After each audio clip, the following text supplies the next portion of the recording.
Eu vou falar agora a respeito de um caso de violência numa festa clandestina.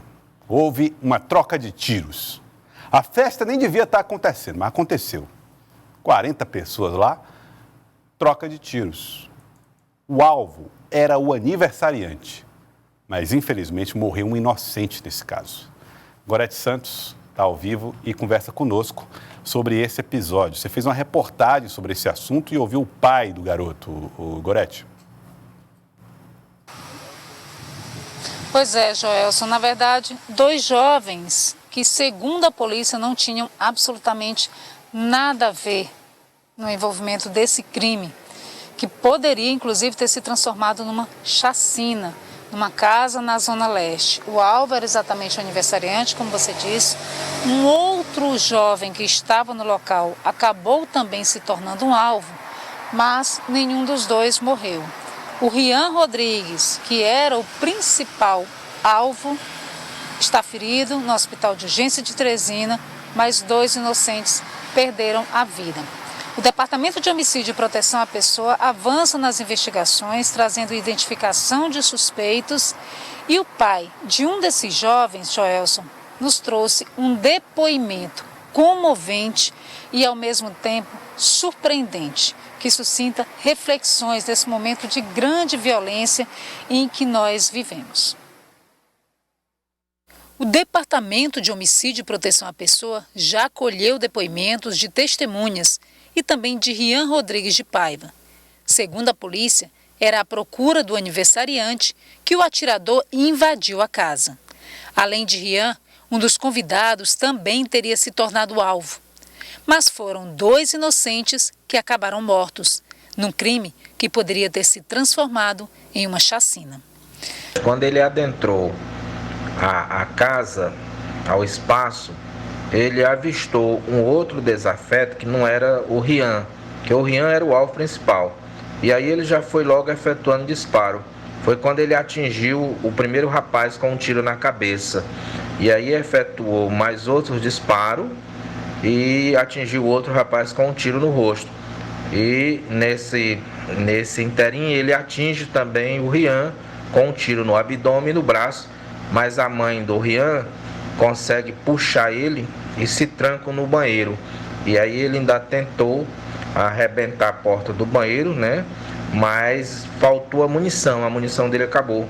Justamente por isso que ele não consumou a morte do Rian. E aí empreendeu fuga. A festa clandestina durante a pandemia era em comemoração aos 18 anos de Rian. Na casa, localizada na Vila Uruguai, zona leste de Teresina, estavam cerca de 40 pessoas.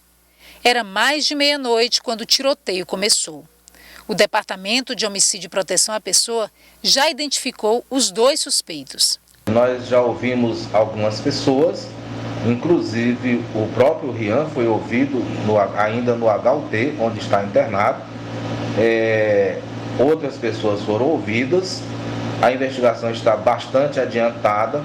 Nós já estamos praticamente com tanto o atirador como o indivíduo que pilotou a moto, que estava esperando para empreender fuga com o atirador, identificados. Mas nós não podemos adiantar nada para não atrapalhar as investigações. A Polícia Civil vai dar a resposta através do DHPP no tempo mais célere possível.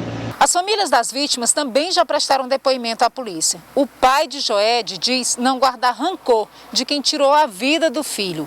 E mesmo com a convicção da inocência do jovem, acredita que a morte dele não foi em vão. O jovem de 21 anos de idade era estudante de administração de empresas.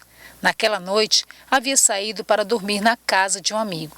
E acabou na festa a convite de outros colegas. Como os pais, Joed também era membro da Igreja Batista. Atualmente, coordenava a juventude da comunidade evangélica. Marcos Daniel diz que Deus já o vinha preparando para enfrentar o momento de maior sofrimento. Mas a missão que o filho iniciou não termina com a morte prematura. Eu acho que ele foi a primeira pessoa que deu de cara com o outro que já estava na frente. Aí ele foi a primeira vítima, né? Porque ele deu de cara Eu acho que na hora do susto lá também, do rapaz, e não sei qual era a ordem de não deixar ninguém sair. Ele ainda levantou o braço e clamou para não atirar. E atiraram nele quando ele virou as costas. É até uma coisa que conforta a gente, porque ele não tinha esse hábito de estar saindo. Ele, na verdade, ele estava numa missão, né? Porque eu sempre criei meu filho, não foi... A gente é evangélico, eu nunca criei meu filho da casa para a igreja, da igreja para casa. Preparei ele para estar no meio dos que estavam precisando. E depois eu fui entender até o problema que o amigo dele estava passando, que não é um problema fácil. Separação dos pais, muitos problemas mesmo. E muitos deles me relataram que eu já tinha muito interesse de ajudar ele, queria estar perto dele. E foi o que eu preparei para ele, né? Para ele estar na missão, estava na missão de Deus, ele só queria acompanhar um amigo que estava precisando demais desse conforto, né? E ele não sabia qual era o ambiente que ele ia, mas ele estava preparado de ir para qualquer lugar, porque amigo de verdade é dessa forma, né? Então ele estava preparado para ir, porque eu preparei também ele para ir. Ele nunca mediu esforço para estar em nenhum ambiente, nunca privei ele. Então é assim, a gente trabalha na obra de Deus é nisso. A gente não se esquiva, a gente não se prepara só para nós, a gente prepara para cuidar da vida dos outros. Esse é o ensinamento que a gente tem da palavra de Deus. Nunca esperei, né? Mas Deus sempre me mostrava que eu não via meu filho me velando, sempre eu via que eu ia velar ele. Então, assim, acho que até essa força toda é porque Deus sempre me mostrava tudo isso. E sempre quando ele saía, ele estava aí empolgado agora, fazendo umas entregas de delivery. Sempre quando ele saía, eu me preparava para o que pudesse vir, né? Você tinha esse sentimento? Tinha esse sentimento, sempre tive. Deus sempre me mostrava. Tive a oportunidade de passar o dia com ele no sábado. Aqui, a gente estava ouvindo muitas pregações aqui junto. Ficou só eu e ele, que a mãe dele tinha saído. Então tinha esse sentimento. Deus sempre me mostrava, me preparou. Muitas das coisas que a gente viu mesmo no sábado era muita coisa sobre isso, sobre estar na luta. Então, por isso que eu digo que meu filho estava pregando a palavra, estava com um amigo que estava precisando. Isso tudo me conforta. Fui olhar, peguei o celular dele na polícia. Fiquei assim com muito receio de ver algumas coisas, mas eu me alegrei demais, porque eu não vi nada que abonasse a vida do meu filho. Só coisas boas, só muitas conversas de querer ajudar os amigos. Isso é muito bom a gente saber, e é isso que está dando a força para a gente. O sentimento é aquela coisa assim, o delegado ontem me mostrou, fui na delegacia, e eu disse para ele, não, o único interesse que eu tenho, delegado, é de pegar os pertences do meu filho. A única coisa que eu quero é pegar os pertences dele. Me mostrou a foto do rapaz, naturalmente, em nenhum momento gera ira, gera ódio, de jeito nenhum. Porque foi tudo uma fatalidade, ele não foi lá para matar meu filho. Eu não sei qual foi o medo que ele teve na hora que ele apareceu, né? Então, não dá para gerar nenhum ódio. Ele não foi lá, ele não conhecia meu filho. Ele não conhecia, então não dá para gerar um ódio, não dá... Eu teria era prazer de vê-lo, pudesse ver esse rapaz também que está ferido. E até pregar a palavra de Deus para ele, nenhum receio. O delegado até se admirou, porque disse que nunca viu ninguém com vontade de justiça. A gente quer por causa para tirar um indivíduo desse, para tirar da sociedade, porque ele pode cometer com outras pessoas. Mas em nenhum momento me gera isso, não. Não sente ódio? Não, em nenhum momento. Em nenhum momento. A paz que Deus está dando no meu coração é muito, muito grande. E até me admiro, porque a gente sempre espera ser confortado, né? E a gente aqui está confortando muitas pessoas. E Deus tem um propósito para tudo, né? E o que Deus já me mostrou em pouco tempo, né? Muitas pessoas. Eu vi o hall de amigos dele, vi muitas amigas deles que estão sofrendo. Tive a oportunidade de ontem de pegar os contatos delas. Liguei, pessoas que não estão conseguindo dormir. Graças a Deus a gente conversou bem bacana e está confortando essas pessoas. E muitos deles estão me relatando, né? A vida que estavam levando e querem mudança. Então Deus está me mostrando que tudo isso tinha que acontecer para gerar mudanças em muitas vidas. Ele já tinha mudado a vida do Joed, então ele queria mudança para muitas vidas. E Deus age dessa forma.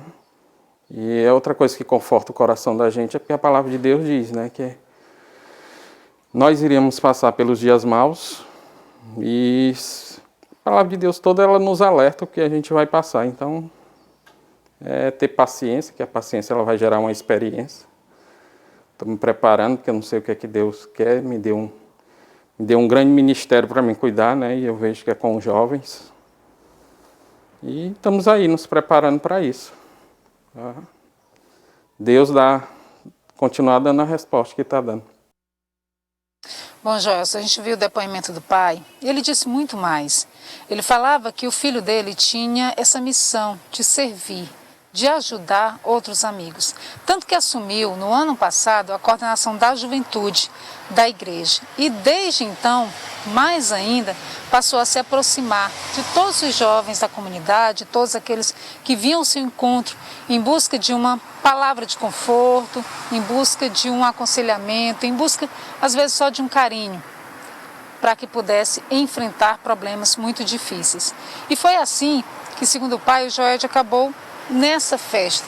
Ele tinha ido dormir na casa de um amigo e às 11 horas da noite recebeu a ligação de um outro colega que estava precisando de ajuda e foi até lá acompanhar. Chegando lá, percebeu que não estava num ambiente que era familiar a ele. Chamou para ir embora e o amigo pediu que esperasse um pouquinho, já que haviam chegado há pouco tempo. Foram 20 minutos apenas nesse local onde eles não deveriam estar. Mas o mais impressionante que o pai fala é que de toda tragédia é possível tirar um propósito positivo. E é isso que ele imagina que aconteceu com o filho. Tanto Joelson, que ele disse que depois da morte do filho, tantos outros jovens passaram a contactá-lo, a conversar com ele, e ele começa a perceber uma mudança de posicionamento desses jovens. Então, para ele, aquilo que o filho assimilou da fé, do ambiente da igreja, começa a ser repassado para outros jovens que podem, a partir de agora, ter outra visão de mundo, melhorar a si e melhorar os outros. Joelson?